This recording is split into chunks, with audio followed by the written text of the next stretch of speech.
د طلاق مبارکه سوره چې د قران عظیم شان 15 سوره ده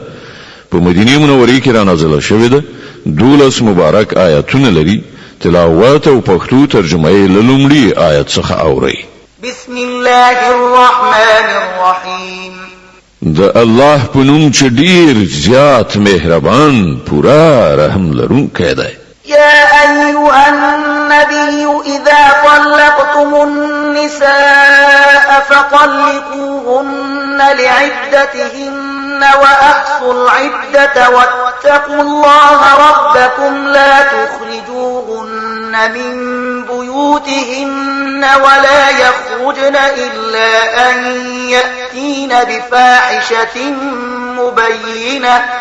وتلك حدود الله ومن يتعد حدود الله فقد ظلم نفسه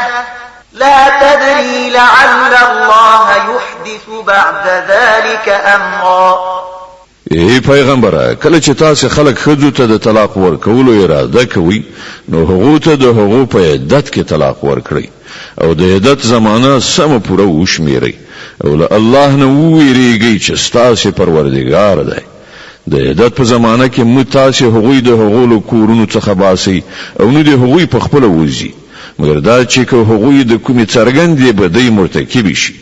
او دا د الله ټاکلي حدود دي او څوک چې د الله له حدود څخه تیری وکړي هغه پر خپل ځان خپل ظلم وکړي ته نه پوهیږي خایل هغه ورسته الله د توافق څلاره پیدا کړی فإذا بلغن أجلهن فأمسكوهن بمعروف أو فارقوهن بمعروف وأشهدوا ذوي عدل منكم وأقيموا الشهادة لله ذلكم يوعظ به من كان يؤمن بالله واليوم الآخر ومن يتق الله يجعل له مخرجا بیا کله چې د هغوی د خپل عدت موده پای ته ورسیږي نو یا هغوی په خټوګه په خپل نکاح کې وساتي یا په خټوګه له هغوی نه جدا شي او دوه داسې کسان شاهدان ونیسي چې له تاسو نه د عادل خاوندان وي او ای شاهدانو شاهدی سم صحیح د الله لپاره ادا کړئ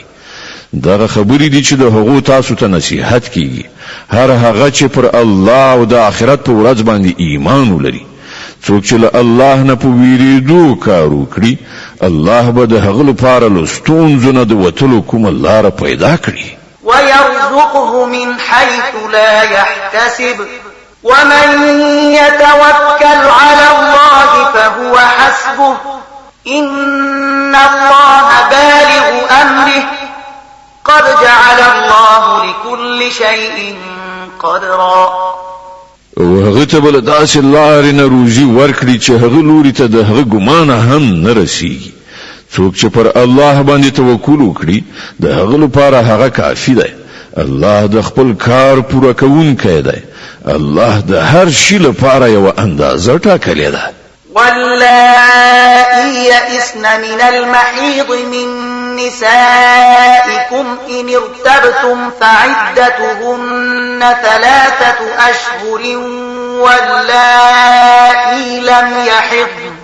وأولاة الأحمال أجلهن أن يضعن حملهن ومن يتق الله يجعل له من أمره يسرا او تاسو له مېرمنو څخه چې کومې له حیض نه امید شوي وي د هغو په باب کې تاسو شکمن شوي نو درته معلومه دی وی چې د هغو عدت 3 میاشتې ده او همدغه حکم د هغو خزو دی چې لا تر اوسه حیض نه وی راغلی او د حامله خزو د عدت حد دا دی چې د هغو حمل وضع شي څوک چې الله نه ویریږي د هغه په کار کې هغه آسانتیا پیدا کوي ذلك أمر الله أنزله إليكم ومن يتق الله يكفر عنه سيئاته ويعظم له أجرا دا د الله حکم دی چې هغه تاسو ته نازل کړی دی څوک چې الله نه ویریږي الله به د هغه بدیله هغه نه ایست کړي او هغه ته به لوی اجر ورکړي أسكنوهن من حيث سكنتم من وجدكم ولا تضاروهن لتضيقوا عليهن وإن كن أولات حمل فأنفقوا عليهن حتى يضعن حملهن فإن أرضعن لكم فآتوهن أجورهن وأتمروا بينكم بمعروف وإن تعاسرتم فسترضع له أخرى. هغو ته د عدت په زمانه کې په همغه ځای کې استوګنه ورکړئ چیرته چې تاسو اوسېږئ، هر راز ځای چې تاسو ته میسر وي، او د هغو د تنګولو یعنی پر هغو باندې د فشار راوړلو لپاره هغوی مه ځوروئ، او که هغوی حاملې وي نو پر هغوی باندې تر هغه وخته لګښت وکړئ تر څو چې د هغو حمل نه وي وضع شوی. بیا که هغوی ستاسو لپاره ماشوم ته تای ورکړای نو هغو ته به د هغو اجوره ورکړئ، او د اجورې معامله په ښه توګه په خپل منځي خبرو اترو سره فیصله کړئ.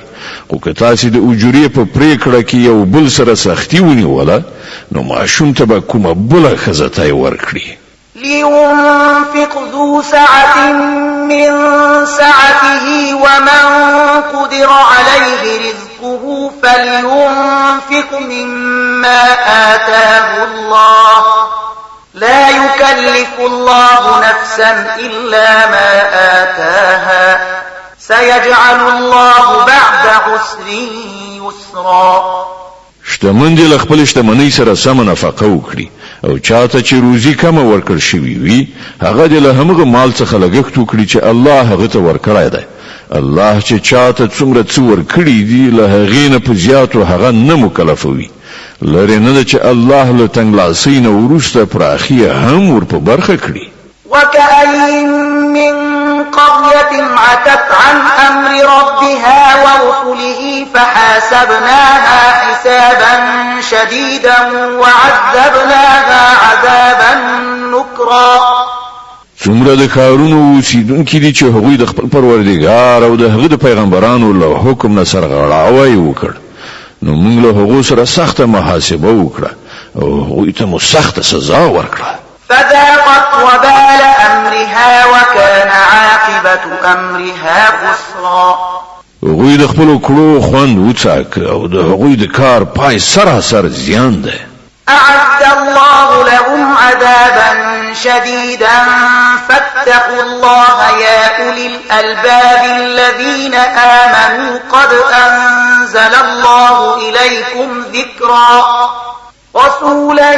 يتلو عليكم آيات الله مبينات ليخرج الذين آمنوا وعملوا الصالحات من الظلمات إلى النور ومن يؤمن بالله ويعمل صالحا يدخله جنات تجري من تحتها الأنهار خالدين فيها أبدا قد أحسن الله له رزقا. الله په آخرت کې د هغو لپاره سخت عذاب تیار کړی دی، نو له الله نه ویریږئ ای د پوهې خاوندانو چې ایمان مو راوړی دی.